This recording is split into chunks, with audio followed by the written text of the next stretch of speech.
Aí vários pegavam, iam lá, tirava a cópia e tinha uma máquina de fotocopiar lá, levava a parte. Uns ousavam tirar à primeira vista e via que o negócio soava bonito. E eu fazia uma malandragem. Os que iam aprovando, eu já ia botando para tocar. Pegava meu violão para fazer a harmonia e já ia ali, eles viam que soavam bonito. E alguns iam voltando.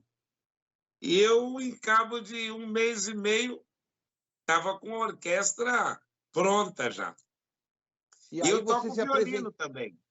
Eu sou violinista. Então, o violino, que é a mola, que é a coluna vertebral da orquestra, são os violinos. Sim. Eu fazia um trabalho muito interessante. As obras mais difíceis que tinha parte de violino, eu ia fazer os testes, tocava com um músico. Sim. Vamos tocar isso aqui. E ele vai, caramba, o cara está me desafiando. Sim. Se o maestro Aí, está, quando era o lógico. músico do trompete, eu pegava o trompete e... Que o trompete foi o meu primeiro instrumento também. Sim, por conta do seu pai, né? Então eu chamava a atenção. Como é que esse neguinho toca tudo, meu? Ele vai fazer o teste com a gente, ele parece que está desafiando a gente. E qual foi E o aí muitos resultado? não queriam levar o desaforo para casa. Dizem, não, eu não vou levar essa para casa. Eu vou mostrar para ele que eu também sou bom. Sim. Eu nunca vou esquecer um espala meu, que era Antônio Aparici, que ele que animou muitos a irem lá. Dizia, eu nunca vi isso, um nego tocar violino, que zardas, obra pós-perpétua de Paganini, dando risada, batendo papo e tocando na partitura. Não, isso não. Eu não vou levar essa para casa. O violino não tem traste, né, Robson? E é um instrumento que errou 1 centímetro lá, tchau, né? Já era, né? Já era. As notas da terceira, quarta e quinta posição. Da sétima eu nem discuto. A partir da terceira posição, quando você tem uma nota Mi, ali perto da quarta posição, se você virar o dedo um pouquinho mangravite para cá, meio milímetro, esse Mi vira Fá. Se você deitar um pouquinho para trás, vira Mi bemol. Então, o violino é um instrumento bastante ingrato na afinação, exige um ouvido, se não absoluto, um ouvido bom. Robson, quando a gente assiste um filme, né, tipo Hollywood, né, tem lá 40 músicos tocando, o maestro fala, ó, você ali, ó, você errou assim, dá para você perceber dentro daquela sonoridade toda com tantos músicos que um deles deu uma erradinha, dá para ouvir isso de fato, Robson? De fato dá, sim.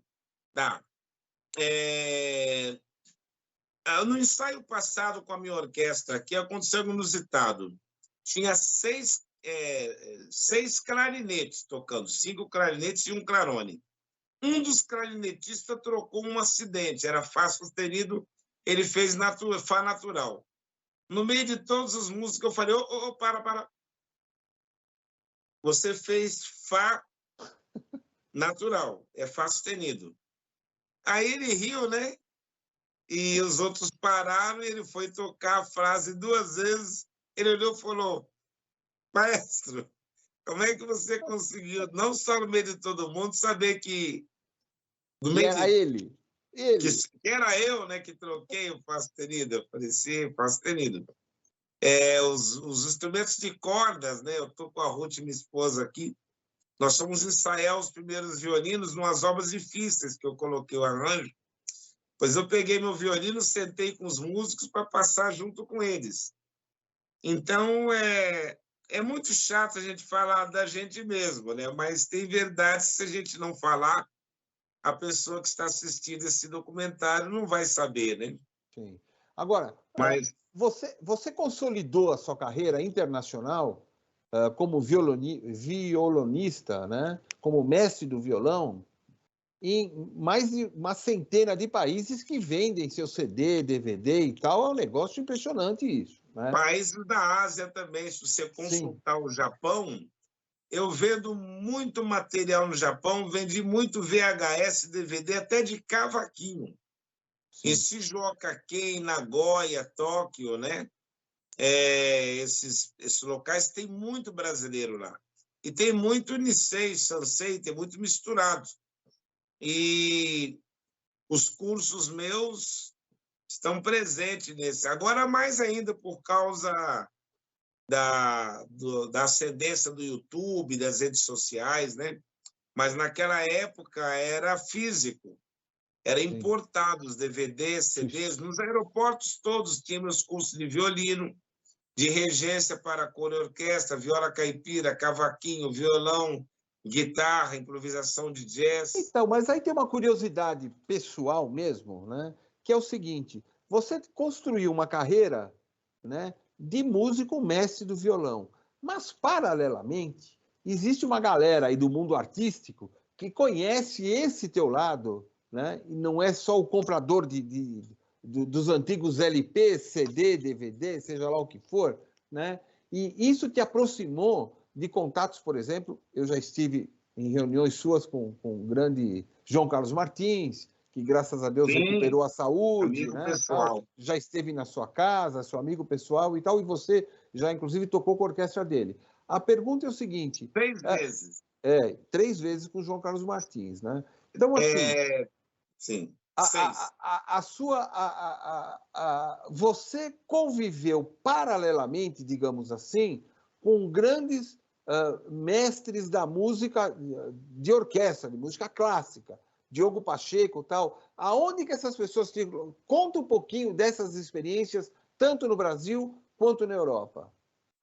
Bem, uma coisa que chama atenção, que poucos sabem, que esse programa Sustentabilidade sustenta minhas verdades também, a Orquestra Minha Caleim, eu lancei ela no dia 26 de novembro de 1992, ou seja, eu estreiei como violonista no Grande Teatro Monumental de Madrid, que lá para entrar só top mesmo.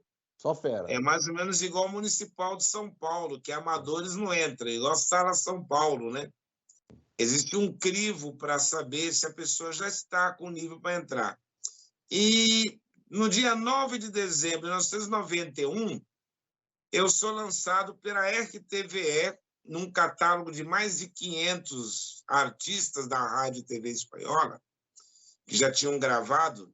Eu fui o primeiro cafuso, índio negro, a figurar num catálogo contrariando, né, as fundações de nariz, porque nessa época não tinha negro lá, né? Hoje tem mais, na época não tinha. Salvo alguns americanos que vinham no aeroporto de Barajas, ali em Madrid, ou passeavam pelo centro, mas eram poucos negros ali. Então, 9 de dezembro de 91, eu fui lançado como violonista, referência na terra do violão. Isso as pessoas podem consultar. Robson Miguel TV Espanhola, vai ver eu lá com aquela bucha de cabelo, com 29, 30 anos, tocando ali.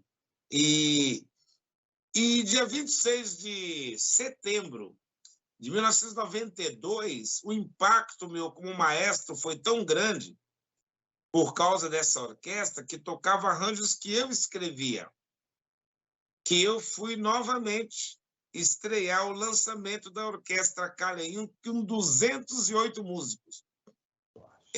A minha orquestra tinha 72 músicos fixos, mas tinha tanta gente, Roberto, querendo entrar, que eu tinha que fazer assim. Perdão. Uma orquestra, para funcionar bem, ela tem que ter um número maior de cordas, na média de 4x1, para cada um trompete, 4 primeiros violinos, ou 4 cordas, para poder equilibrar o som, senão ela vira uma banda com meia dúzia de violino. Então, violino tem que ter bastante, violinos, violas, violoncelos e contrabaixo. Então, moral, quando aparecia mais trombones, ficava na reserva.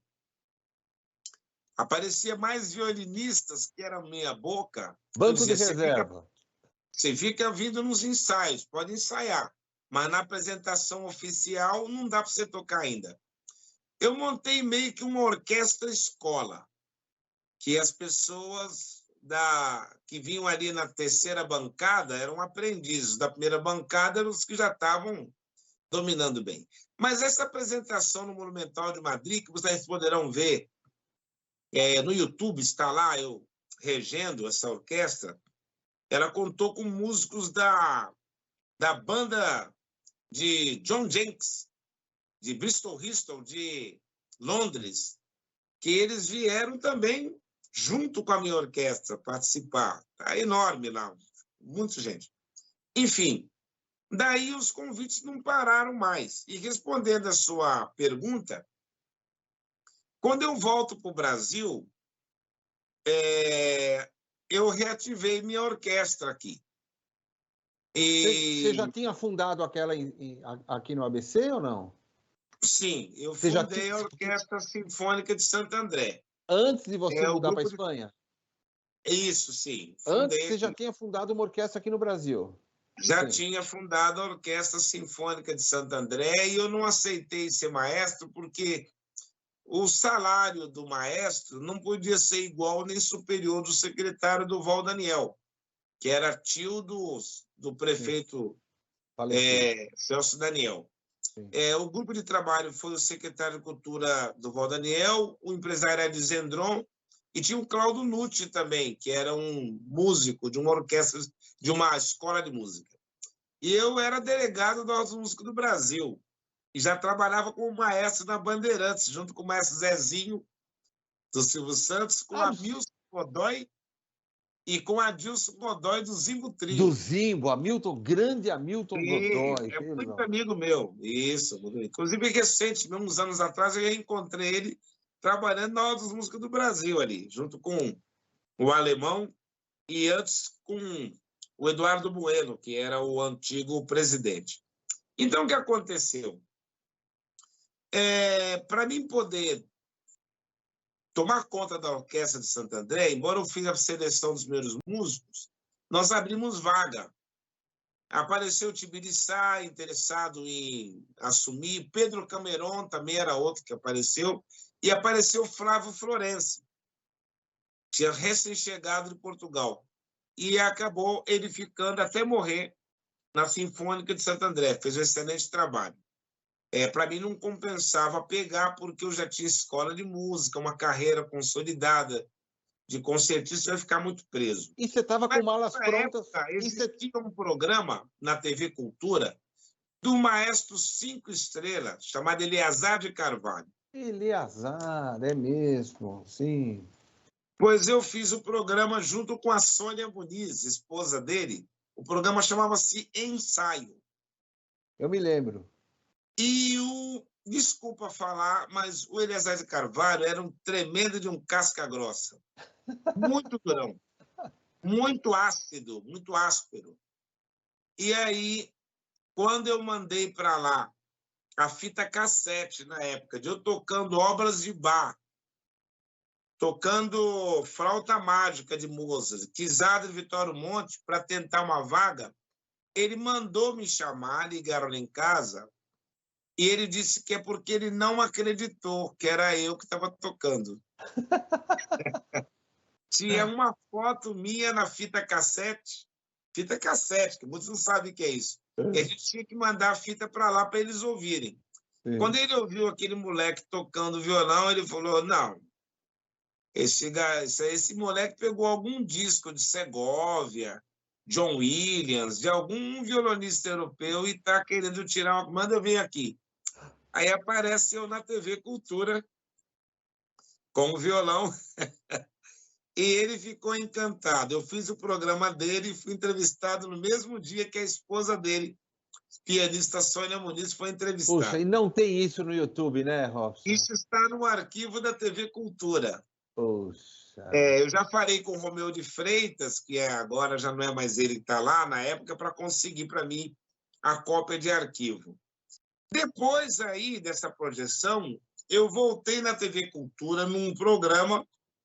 Eleazar de Carvalho não dirigiu mais programas lá.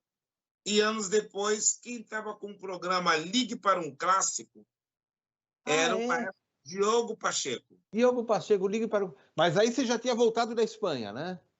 Já. Já tinha voltado da Espanha, sim, sim. Justamente. E, inclusive, para quem quiser assistir essa entrevista da minha volta, se você colocar Robson Miguel Fantástico, vai ver no YouTube eu sendo entrevistada pela Lília Vitfib. Olha só! Eu não sabia disso. Pode colocar lá, Robson Miguel Fantástico. Aparece o músico Robson Miguel, dirige uma orquestra na Espanha. é um músico que o Brasil ainda não conheceu, ele é maestro, desenvolveu uma régua de escrever música, não sei o quê. Ela faz toda uma propaganda e mostra eu regendo a orquestra minha da Espanha. Aí foi para o Brasil todo. Na mesma semana, eu recebo uma ligação da produção do Ligue para um Clássico, do maestro Diogo Pacheco. 4 vezes ele me levou no programa dele.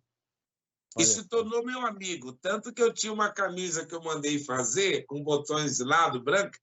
Eu fui no apartamento dele para entregar uma camisa igual, que ele mandou pedir para me fazer uma igual para ele. Que legal. Eu não Tornamos sabia amigos, disso. Diogo Pacheco. Depois eu tive também com o maestro Silvio Bacarelli. Ah, que sim, sim, da orquestra que faz igrejas, casamentos com pompa e Exatamente. Nós circunstância. fizemos um concerto junto no Teatro Municipal de Santo André, dentro de um projeto que eu fiz chamado Quatro em Ponto. Depois eu tive com o maestro Benito Juarez, que ele era o fundador da Orquestra Sinfônica de Campinas. E eu, inclusive, tenho uma entrevista que, se alguém colocar Robson Miguel, programa Ana Maria Braga e maestro Benito Juarez, fomos entrevistados nós dois juntos, no programa antigo da Ana Maria Braga, quando ela estava na Record ainda. Isso está no YouTube também? Está no YouTube também. Tudo isso as pessoas legal. podem acompanhar no YouTube. Depois eu tive com o maestro Walter Lourenção, que incluíram meus discos no programa da TV Cultura da Rádio Eldorado, que ele tinha um programa na Eldorado que tocava música instrumental, e essas rádios se dobraram ao pop rock, né? Enfim, a minha trajetória junto a esses grandes nomes, né, da música clássica, esses maestros de respeito, né, muito me ajudou, porque eu me ancorei muito no currículo deles. Sim. Não era Agora, qualquer um que chegava perto de Eleazar de Carvalho. Eu ensaiava minha orquestra no Teatro Municipal de São Paulo, autorizado por eles. Ensaiávamos lá. E agora, então, você está revivendo, vamos chamar assim, nesse momento atual, em 2022, né, esse novo cenário, porque você criou uma nova orquestra, né, e você compôs um hino para a ONU, que você mandou um hino da paz, vamos dizer assim, né? Fala um pouco dessa experiência de gravar o hino e fala um pouquinho sobre isso. Bem, aconteceu algo bastante inusitado comigo. Recentemente eu fiz concerto também com a Orquestra Sinfônica de São Carlos, que eles gostaram dos meus arranjos, mandaram pedir, e hoje, se você colocar Robson Miguel, Orquestra Filarmônica do Estado do Espírito Santo, vai lá ver eu sendo regido pelo maestro alemão Eldo Streffing, tocando com arranjos meus superlotado no Teatro Estadual Carlos Gomes, né? Poucos viram meu trabalho assim como maestro arranjador. Se olhar, eu também estive com uma banda sinfônica da Polícia Militar do Estado de São Paulo, superlotando o Teatro do AMB, com arranjos meus também, um concerto regido pelo Major Renato Maximiliano, e foi um espetáculo também. Com a Sinfônica de Santo André também eu tive concertos regidos pelo Flávio Porense. Boa parte deles tocando arranjos escritos por mim mesmo. Com tradicional jazz band também.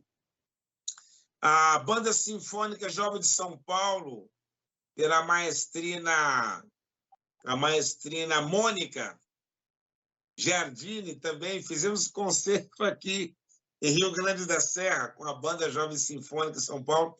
Enfim, bastante trabalho com a Camerata Quatro Estazioni, com a Orquestra Hyper Sonora, do maestro Eduardo Alcântara. Quem mais? Bom, muitas. A Baquiana do João Carlos Martins. Fizemos muito trabalho. No Municipal de Santos, fizemos aqui na cidade de Ribeirão Pires. E a história do hino da ONU foi assim. Se alguém colocar Robson Miguel ONU, no YouTube, vai ver, eu recebi uma placa sendo reconhecido como o violonista, modesta parte, mais completo da atualidade. E cada vez que eu recebo uma homenagem num país, igual eu recebi na Suíça, na Alemanha, na Espanha, na Itália, eu gosto de tocar o hino daquele país, para saudar o público. É tão forte. Sim. Vi uma pessoa de outro país e tocar o hino do nosso país. E da ONU Aí eu não falei, eu tinha. vou fazer o mesmo com a ONU. Eu vou tocar o hino da ONU. Quando eu pesquisei nas redes sociais e internet, eu tomei um susto, que estava escrito que a ONU não tinha um hino oficial. Que Falei, coisa. como assim? Ninguém nunca apresentou oficialmente o hino da ONU. Pablo, que é um maestro francês, quando a ONU esteve na França em 1971, ele viu que não tinha hino da ONU. Então, ele pegou uma obra dele, que é o Canto da Primavera, que é o Canto dos Pássaros na Primavera, e ele apresentou essa obra. Parará, tati, tatá, tatá, pam, pam, tantã. E muita gente pensou que esse hino fosse o hino da ONU, que ele executou para receber a comitiva na França. Mas a própria ONU, pode checar no site, diz que essa obra nunca foi o hino oficial da ONU. Não tem o hino. Ou melhor, não tinha. Aí, como brasileiro, eu falei, olha só, achei uma brecha aí. Eu vou compor o hino da ONU. E aí, eu primeiro consegui um contato do primeiro-tenente Júlio Krelinski, de Brasília, que é amigo do Fred, genro do embaixador da ONU, do ex-embaixador, que me facilitou o contato Qual Fred com o está falando? departamento de Antônio Guterres, que é o secretário-geral da ONU. E aí eu disse, eu estou fazendo um hino. Aí eles me mandaram uma resposta dizendo, esse hino precisa ser gravado em inglês. Nós não temos uma equipe técnica de maestros para analisar. A ONU não tem. Mas o que a ONU vai fazer é, você posta esse hino na língua inglesa, nós vamos divulgar através da assessoria da ONU, e não havendo nenhuma contestação contrária de país, não gostei, essa letra não está com nada. Nós, então, lhe damos a carta reconhecendo oficialmente esse hino como sendo da ONU.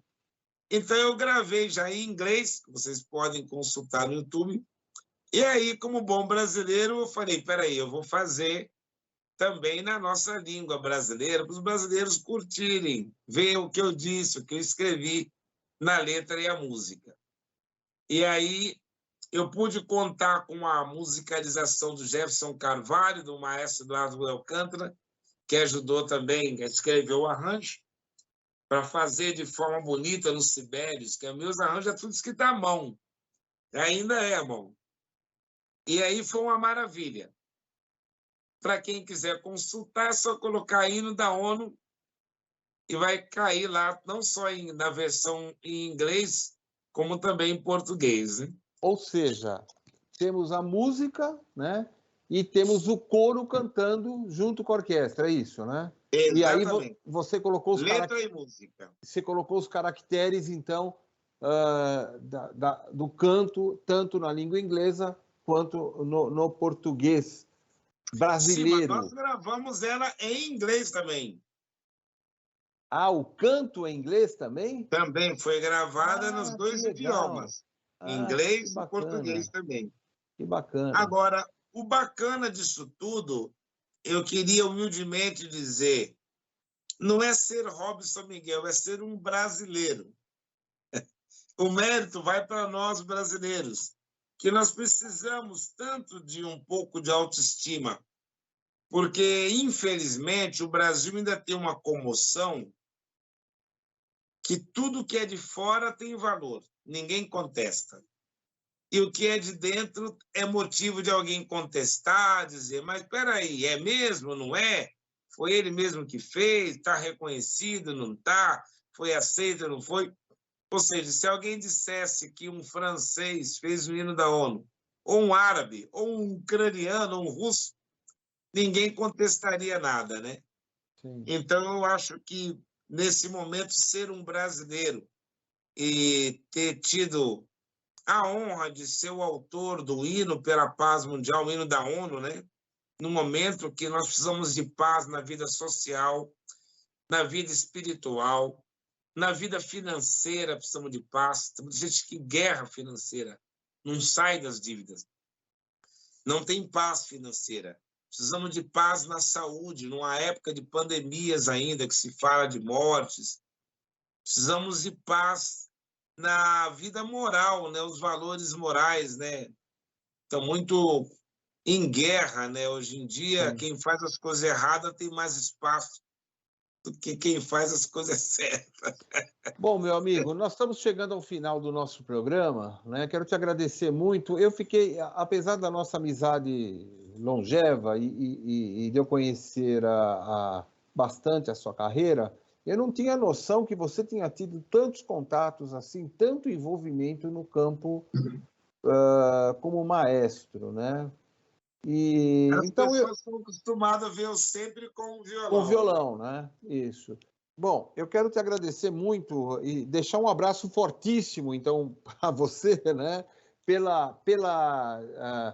Por essa fase de imaginar a importância da música digamos, jogar luz nessa tua carreira brilhante também no campo da orquestração, da composição, e que E essa trilhas nova sonoras de filme. e trilhas sonoras, e essa nova conquista sua de montar uma nova orquestra brasileira, né, que você montou agora para gravar o hino da ONU, que você leve isso adiante e nos próximos episódios, shows que você tiver dirigindo Brasil afora, você nos envia com antecedência que nós vamos divulgar com muito prazer. Muito obrigado, Robson. Roberto Parabéns. Magravite, meu abraço para você e para todos os ouvintes que podem consultar Orquestra do Castelo no YouTube. E nós estamos de volta se apresentando aqui no Castelo também, todos os meses. Muito obrigado. Bom, amigos, vocês mais uma vez acompanharam sustentabilidade trazendo inovação no campo da informação cultural também.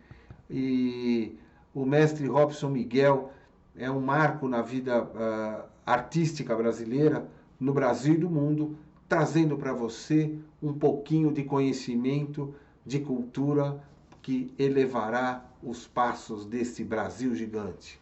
Um abraço fortíssimo, então, ao Robson e a você, amigo que nos acompanha toda a semana. Fiquem com Deus.